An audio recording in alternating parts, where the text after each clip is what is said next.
Eu só tenho uma coisa para dizer, viu?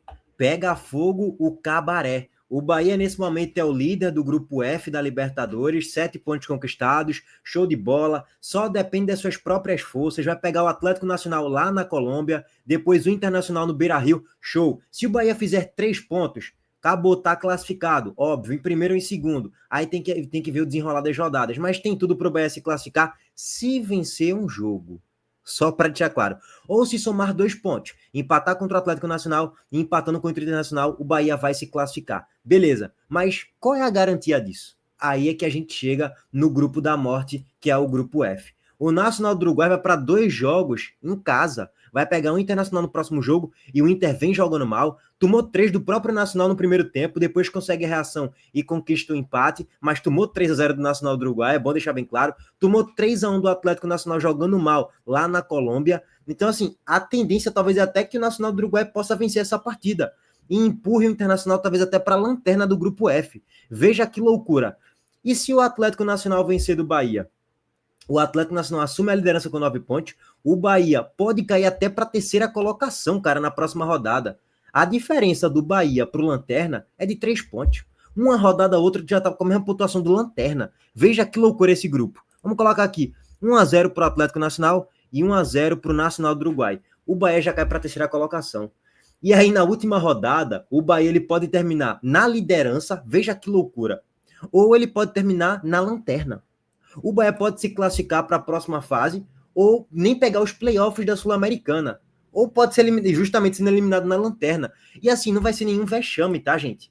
Qual é o vexame nisso? Nenhum, cara. Tá pegando o Internacional, que é cascudo, que já ganhou Libertadores no plural. Tá pegando o Nacional, um dos times, ou talvez o time mais tradicional do Uruguai. Pelo menos no recorte recente, toda hora joga Libertadores, Sul-Americana, toda hora. O Atlético Nacional também sempre foi muito chato. Tem uns 10 anos aí, que é sempre muito difícil de ser batido, principalmente na Colômbia. Então, assim, não é nenhum grande vexame, vírgula. Dito isso, foi o que a gente falou no pós-jogo de Bahia e Nacional do Uruguai na Fonte Nova. Cara, o Bahia não fez um péssimo jogo, não. Poderia até ter feito 1-0, fez. Poderia ter feito 2-0. Puga desperdiçou uma oportunidade no 3-2 ali. Beleza.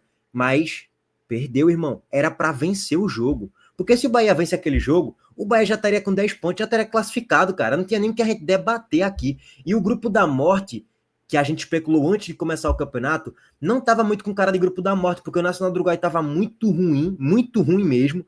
O Bahia deu uma descolada boa, o Inter, de certo modo, também deu uma descolada boa, e aí a tendência é, pô, o Inter em segundo ou em primeiro, assim como o Bahia, os dois vão se classificar, e a disputa pela última vaga vai ficar entre Atlético Nacional e Nacional do Uruguai. Pois bem, agora tá tudo absolutamente imprevisível, tá? Vamos lá, só colocar aqui alguns prognósticos. Vamos supor que o Bahia perca os 2 jogos.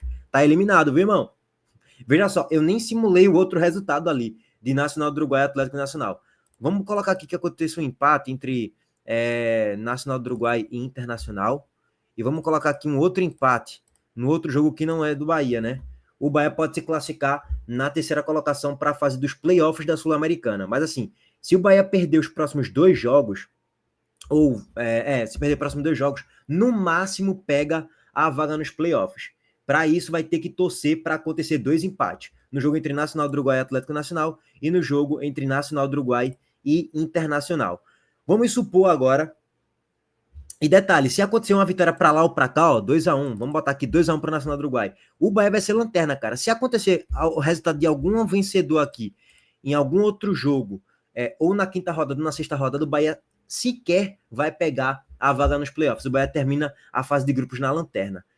Beleza, vamos colocar aqui um outro cenário agora. O Bahia empatando um dos jogos. Beleza, o Bahia empatou contra o Atlético Nacional e perdeu o jogo contra o Inter. O Bahia ainda assim continuaria no mesmo cenário. Vai para os playoffs, provavelmente. Não se classifica para a próxima fase da Libertadores. E assim, gente, eu sei que a torcida do Bahia ainda tem sua expectativa, sua confiança, tem que ter mesmo, acreditar no time, mas é muito plausível o Bahia perder os próximos 2 jogos. Tipo assim, Heitor, tu acha que vai ser algum absurdo isso acontecer? Não, cara, tá pegando o Atlético Nacional na Colômbia, que meteu 3-0 no Nacional do Uruguai, nesse mesmo Nacional do Uruguai que meteu 3-1 no Bahia, e o Atlético Nacional que meteu 3-1 no Internacional, 6-1 no agregado, cara. Então não tem nenhum vexame, não. Normal, é o grupo da moto que o Bahia pegou. Não tem muito pra onde correr, não, cara. E aí, na sexta rodada, eu coloquei um empate e a derrota pro Bahia. o Bahia vai ser eliminado, cara. Eu acho que se somar um ponto nos próximos 2 jogos, o que é muito plausível, a tendência é que o Bahia seja eliminado, mas pegue a vaguinha ó, nos playoffs da Sul-Americana. Vamos colocar aqui que tenha vencedor, sei lá, o Nacional do Uruguai vence esse jogo aqui, só para especular. Cara, o Bahia empatando um jogo, se chegar a 8 pontos, olha que loucura esse grupo F, velho. O líder vai ter a mesma pontuação do Lanterna. Que loucura, bicho. Isso aqui é uma loucura, isso aqui é insano, porra. E assim, é algum absurdo isso aqui acontecer? Não, pô. Tá ligado, pô? Tipo, a gente não tá especulando, é impossível. A gente tá especulando 5-0 pra ninguém, não, gente. É algo absolutamente plausível. O Nacional do Uruguai empatando com o Atlético Nacional e o Nacional do Uruguai ganhando aqui do Internacional. Mas vamos colocar o inverso, ganha do Atlético Nacional aqui, 1-0, e empata com o Internacional aqui. Aí, dependendo do cenário, tem que ver saldo de gols e tal. Nesse momento, o saldo de gols do Bahia é ruim, né? O saldo de gols do Bahia na Libertadores, vou até limpar tudo aqui. Vou botar um para todo mundo, só para ficar claro. O saldo de gols do Bahia nesse grupo é o pior, cara. Assim como o Nacional do Uruguai. Os dois têm saldo de -2. Isso pode ser ruim, dependendo da combinação do resultado daqui para o final, né?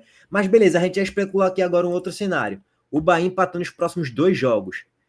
Vamos colocar aqui que se todo mundo empatar, óbvio que vai continuar na mesma, né? O Bahia vai ser líder, o Atlético Nacional segundo, o Inter terceiro, o Nacional do Uruguai terceiro. Em quarto, na verdade, eliminado. Mas vamos colocar uma vitória aqui para alguém, sei lá, uma vitória aqui do Nacional do Uruguai. Aí o Bahia continuaria na liderança. Aí vamos colocar aqui vitória do Internacional nesse jogo. O Bahia cairia para segundo. Beleza. Vamos colocar aqui agora vitória do Atlético Nacional e vitória do Nacional do Uruguai. Contra o Bahia. Vamos botar aqui 3-2. Cara, tá aqui. Se o Bahia somar 2 pontos, o Bahia vai se classificar para a próxima fase. Acabou. Não tem muito mistério. Independente do que acontecer nos outros jogos, esquece, já foi, irmão. Já foi. Porque ele vai estar automaticamente, além de pontuando, ele vai estar tirando pontos dos adversários de concorrente. Então o Bahia vai se classificar se somar 2 pontos. Se o Bahia ganhar um jogo, aí beleza, se ganhar acabou, né? Tipo assim, se somar 2 pontos vai se classificar, se somar mais do que isso, tá classificado também. Então, tá aí a explicação. Se o Bahia perder os 2 jogos, que pode acontecer, o Bahia tá eliminado da Libertadores. A dúvida é, vai ser terceiro colocado para pegar os playoffs ou vai ser quarto? E vai ser eliminado na lanterna. Se o Bahia somar 1 ponto, também tem muito risco de ser eliminado, empatar um e perder outro. E aí, mais uma vez, pode se classificar para os playoffs ou ser eliminado na lanterna e o lanterna com a mesma pontuação do primeiro, que seria uma loucura. E se empatar 2 jogos ou ganhar mais, ou somar mais do que 2 pontos, está classificado. Olhando o resultadismo, ainda é um cenário, de certo modo, tranquilo. Mas quando a gente vai para a prática, pelos fatores casa, atmosfera, ambiente do estádio, o Bahia vai ter viagem longa, vai ter um adversário que é duríssimo, que é o próprio Atlético Nacional e Internacional. Cara, meu patrão, ó, abre o olho, viu? Torcer muito aí, a torcida do Bahia vai ter que torcer muito, no caso, para conseguir somar 2 pontos. Que não é garantia nenhuma que vai conseguir somar. Tomou um baile do Nacional do Uruguai na reta final do segundo tempo, 3-1. Poderia até ter empatado o jogo e tal, futebol, óbvio. O Bahia criou também a oportunidade para isso. Mas, abriu o olho, viu? Abriu o olho. Bom, só para trazer aqui o panorama do Bahia na Libertadores e no grupo F, né? Porque ontem teve Atlético Nacional 3 e Internacional 1, para a gente trazer aqui esse contexto geral. Agora, vamos trazer aqui algumas informações do mercado da bola. E a torcida do Fortaleza vai me detonar aqui de novo. Mas é a realidade, cara. Antes disso, a Montenegro Cargas e Transação aqui mais uma vez. É carga, viu? A Montenegro Cargas é a palavra-chave para transportar sua mercadoria em 2025. Há mais de 10 anos, a Montenegro Cargas vem transportando compromisso para todo o Brasil. Com as modalidades de entregas fracionadas, expressas e dedicadas, vem oferecendo sempre o melhor serviço e detalhe, por um precinho justo. Além disso, a Montenegro Cargas é uma das poucas do Brasil a incluir prazo de entrega em proposta para vários trechos do contrato, garantindo confiança, eficiência e transparência em cada entrega. Essa é a Montenegro Cargas transportando compromisso. É carga, viu, pai? Seguinte, rapaziada, informação aqui sobre o Matheus Pereira, e não é aquele meio atacante do Cruzeiro, só para deixar claro. Pintando reforço, o Fortaleza segue se movimentando no mercado, buscando novos reforços para qualificar o seu elenco para o restante da temporada. A bola da vez é o meio-campista Matheus Pereira, jogador de 27 anos que está no Eibar, da Espanha, disputando a segunda divisão espanhola. A contratação de jogador foi aprovada por Juan Pablo Vojvoda. O atleta assinou, e aí se não der certo, pode colocar na conta de Vojvoda também, viu? Não fica só nessa de diretoria, Marcelo Paz, não sei quem, o Cifec. Coloca na conta de Voivoda aí também, se ele não der errado. Se ele não der certo, melhor dizendo. O atleta assinou um pré-contrato com Fortaleza e a expectativa é de que Matheus Pereira seja jogador do Leão pelos próximos 3 anos. Com 115 partidas pelo Iba, marcou 4 gols e deu 14 assistências. Na atual temporada são 29 jogos, 1 gol e 5 assistências. Cria do Corinthians, Matheus Pereira teve passagens pelas bases da Juventus e Barcelona no futebol europeu. O jogador chegou a atuar em 3 partidas pela Série A pela Juve. A informação foi divulgada primeiramente pelo portal O Povo e confirmada pelo Sou Futebolês. Bom, histórico rápido aqui de Matheus Pereira, gente. É um meio campista central, né? Meio que um falso camisa 10 jogando de segundo volante. É como se fosse isso. Quando a gente olha para o mapa de calor dele, é muito isso. Isso aqui não é um mapa de calor de um primeiro volante, e sim mais de um segundo volante que circula muito, um pouco mais próximo do último terço do campo do que no terço mais defensivo da equipe. Então, até cobra escanteio também aqui, né? Tem uma bola parada interessante. É o cara que tem suas estatísticas, suas assistências aí durante as temporadas e tal. Essa temporada, como já foi trazida aí na estatística, na segunda divisão do Campeonato Espanhol, 4 assistências e 1 gol. Na temporada passada, 23/24, 7 assistências e 1 gol. Na temporada 22/23, 1 assistência e 2 gols em 41 jogos. E aí ele pode jogar de primeiro/segundo volante também. E aí ele jogou também na Juve, jogou no futebol francês, enfim, mas nunca teve um grande destaque. E na Juve ele só jogou 3 jogos no campeonato italiano, nunca jogou uma primeira divisão mesmo do campeonato europeu. Cara, resumidamente, tudo isso aqui é uma aposta, cara, que o Fortaleza tá fazendo. Eu até tava acompanhando o vídeo de José Novales, que ele acompanhou mais o jogador na carreira, né? Eu nunca cheguei a acompanhar o jogador, nunca ouvi falar o nome desse jogador. E se eu nunca ouvi falar, é porque o jogador normalmente é desconhecido, né? Não necessariamente por isso que ele é ruim, mas já são indícios negativos. É o que a gente cansa de falar para vocês, velho. É assim, Fortaleza está disputando Libertadores e vai se classificar para a próxima fase. Muito provavelmente. Vai ganhar do Bucaramanga e vai se classificar. Na temporada passada conseguiu a vaga no G4. Por que não investir mais? A dúvida é, falta dinheiro pro Fortaleza para gastar, sei lá, 7 milhões numa boa contratação? Cara, o Fortaleza não gasta R$ 1, pô. Na maioria das vezes, né? Tô exagerando aqui um pouquinho, tá? Eu estou exagerando, é bom deixar bem claro. Mas tá entendendo o ponto? Pô, tu tá trazendo mais uma aposta que vem mal no futebol europeu, não vem tendo grande protagonismo e campeonato da segunda divisão de espanhol, pelo amor de Deus, né, gente? Pelo amor de Deus. Nem na Série B o cara é um jogador muito diferenciado do campeonato espanhol. Você acha que na Série A o cara vai jogar muita bola? Bom, é aposta, tudo pode acontecer, é futebol, irmão. Pode evoluir nas mãos de Voivoda, pode evoluir. Mas tende a ser mais um Luquinhas da vida, que o Fortaleza contratou a temporada passada da MLS e acabou não dando em nada. Então, assim, é mais uma aposta, eu acho que é um tipo de contratação de pensamento de time pequeno.